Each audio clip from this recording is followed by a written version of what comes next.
If the weather was cold enough to freeze your eyelashes, would you still step outside to chase your dream?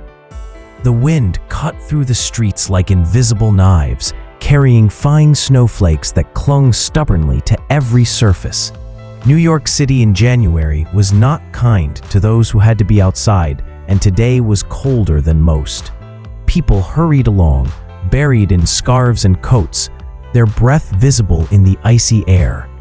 The sidewalks were slick, and every gust of wind seemed to push pedestrians faster toward the nearest warm cafe. But in the middle of this relentless winter scene stood a boy, 12 years old, wearing a coat that was too thin and shoes with small cracks where snow was already melting inside. His name was Eli Turner, and in his hands were 2 plastic bottles of water, beads of frost gathering on their sides. Eli didn't come here willingly. Life forced him to come here. Just 2 months ago, Eli's mother, Hannah, had been diagnosed with a rare lung condition. The treatments were expensive, and while the hospital offered some assistance, the bills piled up like the snow outside. Eli's father had left years ago, and there was no other family to turn to. One night, as Eli sat beside his mother's hospital bed, he held her hand and whispered, "Mom, I'll find a way.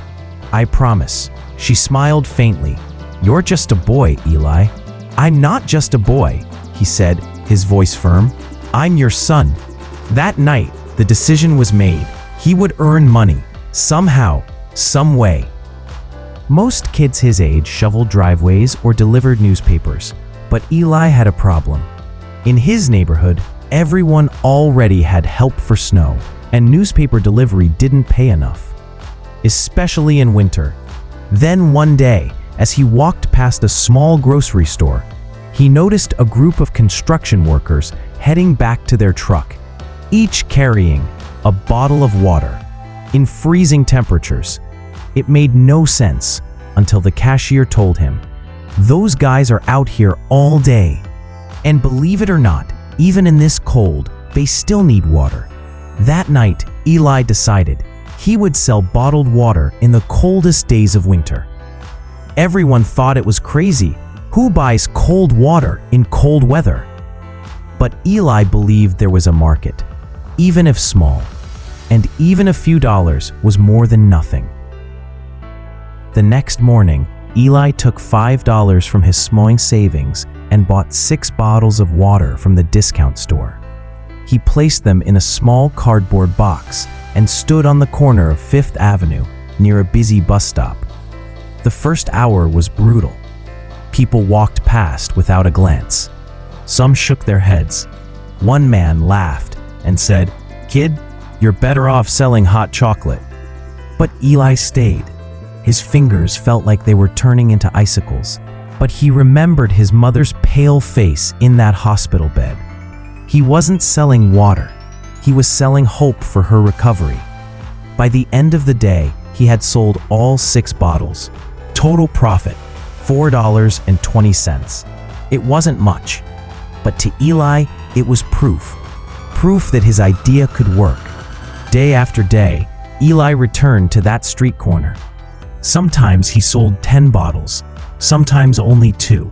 On the worst days, the snow would pile up around his shoes, and he'd stamp his feet just to keep feeling in them. People began to notice him.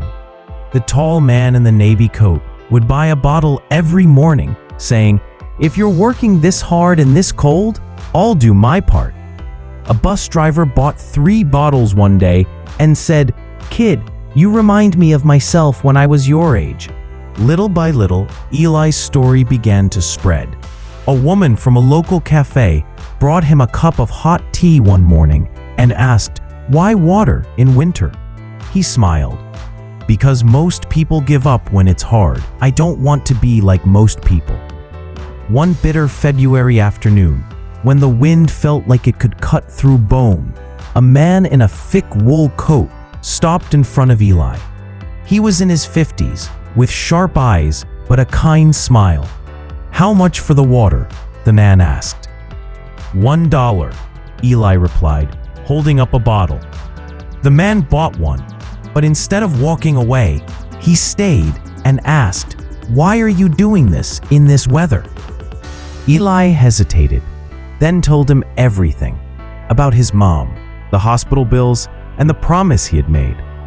The man listened quietly, then reached into his coat pocket and pulled out a crisp $100 bill. "This isn't charity, son. This is an investment in someone who refuses to quit." Eli's hands shook as he took it. That night, he bought not just more bottles of water, but gloves, better shoes, and a scarf for himself. And still, the next morning, he was back on that corner. By the time spring came, Eli had earned over $2,000. His mom's treatments continued, and she slowly began to recover. She often asked him to stop working in such harsh conditions, but Eli always said, "I'm not just earning money, Mom. I'm proving to myself that I can face anything." Years later, Eli would look back on that winter and realize it had shaped him more than any school lesson ever could. It taught him that there's no such thing as the wrong time to start, only the wrong time to quit. If you were in Eli's shoes, freezing weather, impossible odds, would you still step outside to fight for the people you love?